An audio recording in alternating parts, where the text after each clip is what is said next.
Hello friends, നമ്മുടെ question paper സീരീസിൽ നമ്മൾ 17ാമത്തെ ക്വസ്റ്റ്യൻ വരെ നോക്കിയിരുന്നു.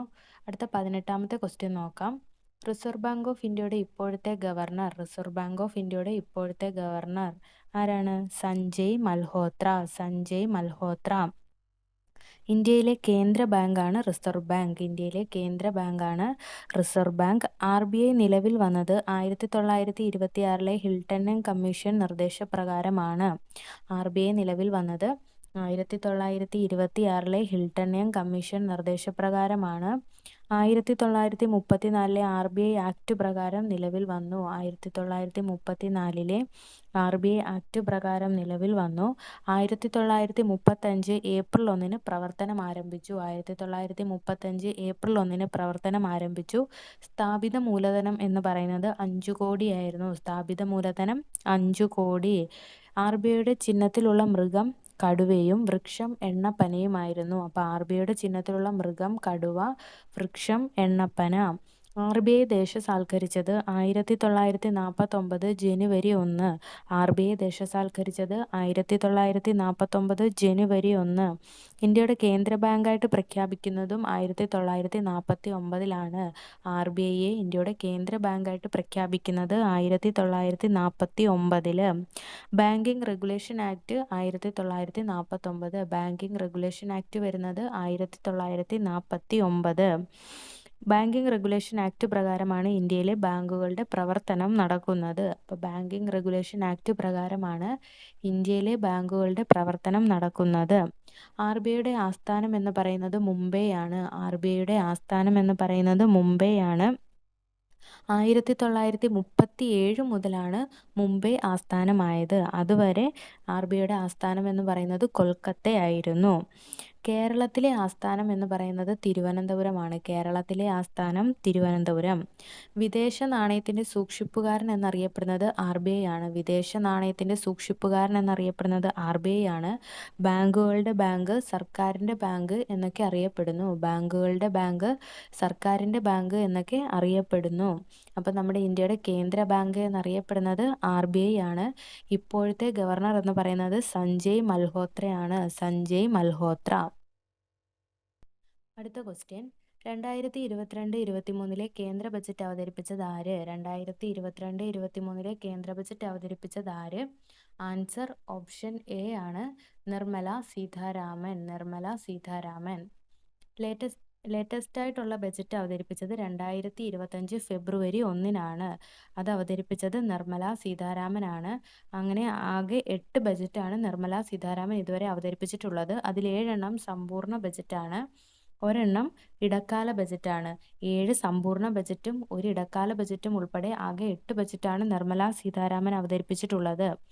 മോദി സർക്കാരിൻ്റെ 3ാം കാലഘട്ടത്തിലെ ഫസ്റ്റ് സമ്പൂർണ്ണ ബജറ്റാണ് 2025 ഫെബ്രുവരി 1 അവതരിപ്പിച്ചത്. മോദി സർക്കാരിൻ്റെ 3ാം കാലഘട്ടത്തിലെ ആദ്യത്തെ സമ്പൂർണ്ണ ബജറ്റാണ് 2025 ഫെബ്രുവരി 1 നിർമ്മല സീതാരാമൻ അവതരിപ്പിച്ചത്. ഏറ്റവും കൂടുതൽ ബജറ്റ് അവതരിപ്പിച്ചത് മൊറാർജി ദേശായി ആയിരുന്നു, 10 തവണ.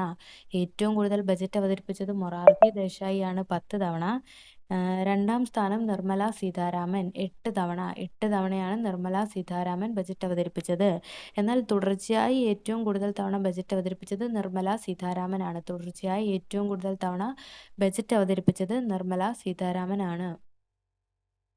നെക്സ്റ്റ് ക്വസ്റ്റ്യൻ, ഭരണഘടനയുടെ ആമുഖവുമായി ബന്ധപ്പെട്ട് ശരിയായ പ്രസ്താവന ഏത്? ഞങ്ങൾ ഭാരത ജനങ്ങൾ എന്ന് പറഞ്ഞുകൊണ്ടാണ് ആമുഖം തുടങ്ങുന്നത്. ഞങ്ങൾ ഇന്ത്യയിലെ ജനങ്ങൾ എന്നാണ് ആമുഖം തുടങ്ങുന്നത്. സാമൂഹിക, രാഷ്ട്രീയ, സാമ്പത്തിക നീതി ഉറപ്പു നൽകുന്നു. ഈ ക്വസ്റ്റ്യൻ PSC ഡിലീറ്റ് ചെയ്തിരുന്നു. നമുക്ക് പ്രിയാമ്പിളിനെ പറ്റി നോക്കാം. 1946 ഡിസംബർ 13 നെഹ്റു ഭരണഘടനാ അസംബ്ലിയിൽ അവതരിപ്പിച്ച ഒബ്ജക്റ്റീവ് റെസൊല്യൂഷൻ ആണ് ആമുഖമായി മാറിയത്. 1946 ഡിസംബർ 13 നെഹ്റു ഭരണഘടനാ അസംബ്ലിയിൽ അവതരിപ്പിച്ച ഒബ്ജക്റ്റീവ് റെസൊല്യൂഷൻ ആണ് ആമുഖമായിട്ട് മാറിയത്. ആമുഖത്തിൻ്റെ ശില്പി എന്നറിയപ്പെടുന്നത് ജവഹർലാൽ നെഹ്റു ആണ്. ഭാരതത്തിൻ്റെ ഭരണഘടന, ഇതാണ് ആമുഖം. ഭാരതത്തിലെ ജനങ്ങളായ നാം ഭാരതത്തെ ഒരു പരമാധികാര സ്ഥിതിസമത്വ മതേതര ജനാധിപത്യ റിപ്പബ്ലിക്കായി സംവിധാനം ചെയ്യുവാനും അതിലെ പൗരന്മാർക്കെല്ലാം സാമൂഹ്യവും സാമ്പത്തികവും രാഷ്ട്രീയവുമായ നീതിയും ചിന്തയ്ക്കും ആശയപ്രകടനത്തിനും വിശ്വാസത്തിനും മതനിഷ്ഠയ്ക്കും ആരാധനയ്ക്കുമുള്ള സ്വാതന്ത്ര്യവും പദവിയിലും അവസരത്തിലും സമത്വവും സംപ്രാപ്തമാക്കുവാനും അവർക്കെല്ലാമിടയിൽ വ്യക്തിയുടെ അന്തസ്സും രാഷ്ട്രത്തിന്റെ ഐക്യവും അഖണ്ഡതയും ഉറപ്പുവരുത്തിക്കൊണ്ട് സാഹോദര്യം പുലർത്തുവാനും സഗൗരവം തീരുമാനിച്ചിരിക്കയാൽ നമ്മുടെ ഭരണഘടനാ നിർമ്മാണ സഭയിൽ ഈ 1949 നവംബർ 26 ദിവസം ഇതിനാൽ ഈ ഭരണഘടനയെ സ്വീകരിക്കുകയും നിയമമാക്കുകയും നമുക്ക് തന്നെ പ്രദാനം ചെയ്യുകയും ചെയ്യുന്നു. ഈ ഡേറ്റ് ചോദിച്ചിട്ടുണ്ട്. ഇതിനകത്തുനിന്ന് കുറേ ക്വസ്റ്റ്യൻസ് വന്നിട്ടുണ്ട്. അതുകൊണ്ട് ഒന്നും കൂടി ആമുഖം വായിക്കാം.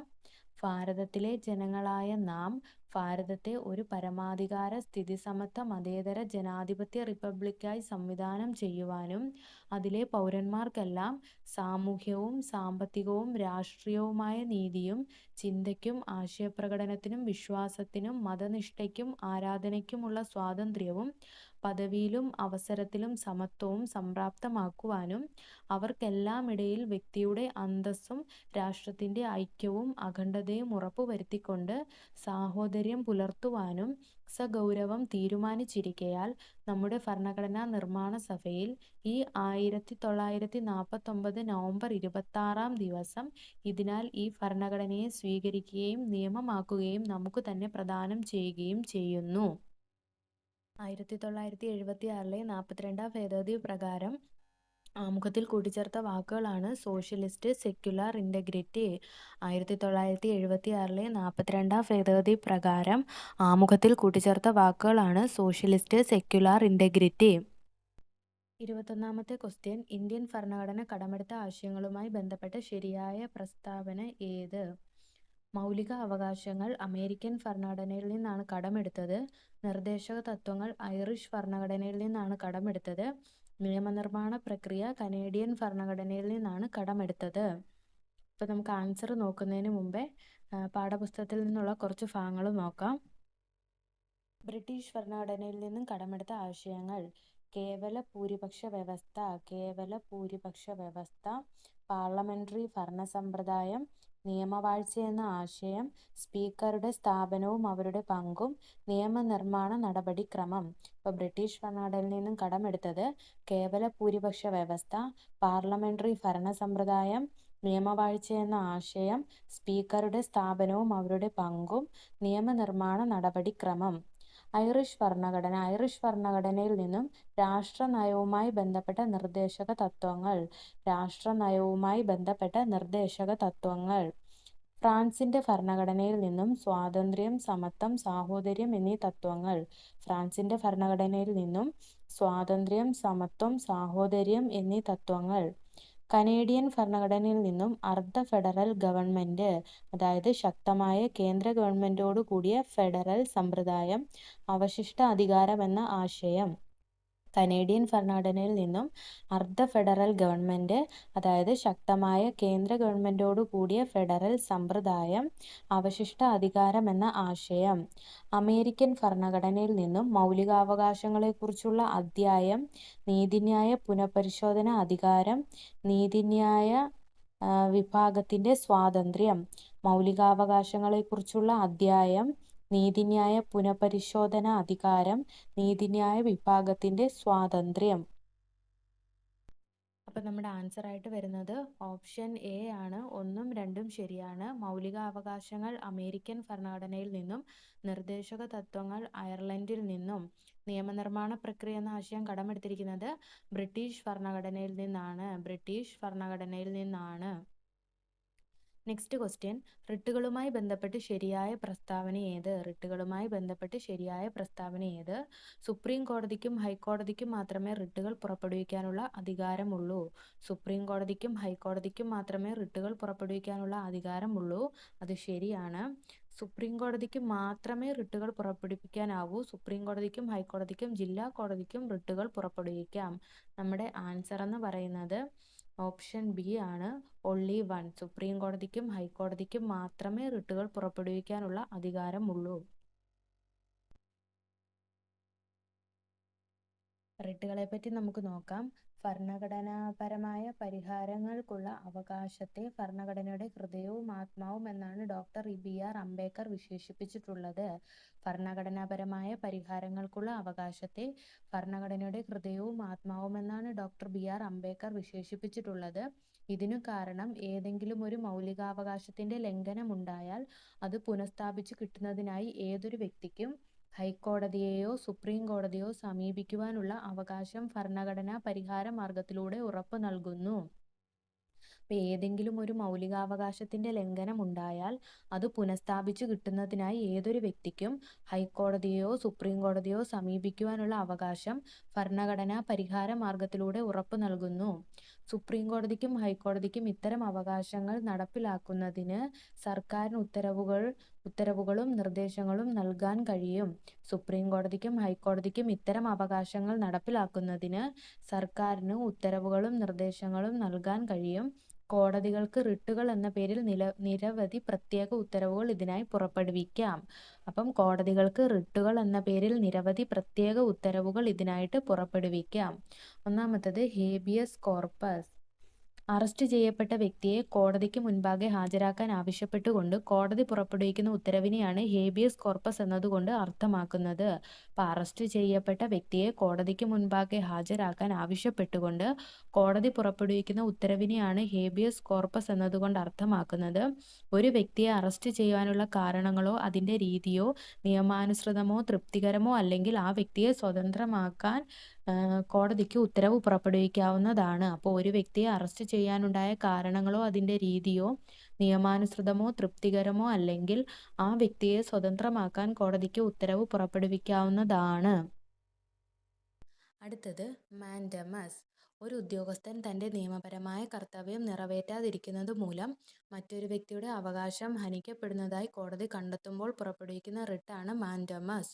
ഒരു ഉദ്യോഗസ്ഥൻ തൻ്റെ നിയമപരമായ കർത്തവ്യം നിറവേറ്റാതിരിക്കുന്നത് മൂലം മറ്റൊരു വ്യക്തിയുടെ അവകാശം ഹനിക്കപ്പെടുന്നതായി കോടതി കണ്ടെത്തുമ്പോൾ പുറപ്പെടുവിക്കുന്ന റിട്ടാണ് മാൻഡമസ്. അടുത്തത് പ്രൊഹിബിഷൻ. തങ്ങളുടെ അധികാരപരിധിയിൽ വരാത്ത ഒരു കേസ് കീഴ്ക്കോടതികൾ പരിഗണിക്കുന്നത് വിലക്കിക്കൊണ്ടുള്ള മേൽക്കോടതിയുടെ, അതായത് സുപ്രീം കോടതിയുടെ ഹൈക്കോടതിയുടെ ഉത്തരവാണ് പ്രൊഹിബിഷൻ.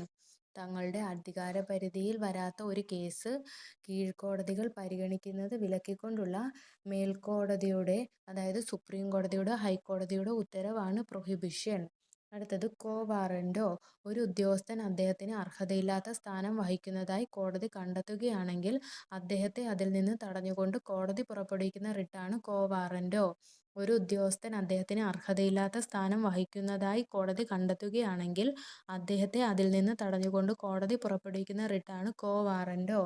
സെർഷ്യോററി. ഒരു കീഴ്ക്കോടതിയിലെയോ മറ്റ് അധികാര സ്ഥാപനത്തിൻ്റെയോ മുൻപാകെ പരിഗണനയിലിരിക്കുന്ന ഒരു കേസ് മേൽക്കോടതിയിലേക്കോ അല്ലെങ്കിൽ ഉന്നത അധികാര സ്ഥാപനത്തിലേക്കോ കൈമാറ്റം ചെയ്യാനുള്ള ഉത്തരവാണ് ഈ റിട്ട്. സെർഷ്യോററി എന്താണ്?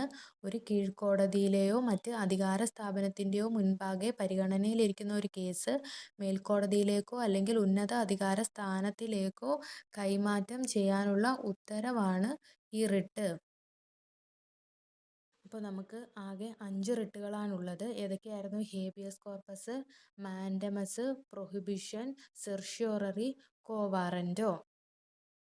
നമ്മളപ്പോൾ ഈ ക്ലാസ് ഇവിടെ കംപ്ലീറ്റ് ചെയ്യുന്നു.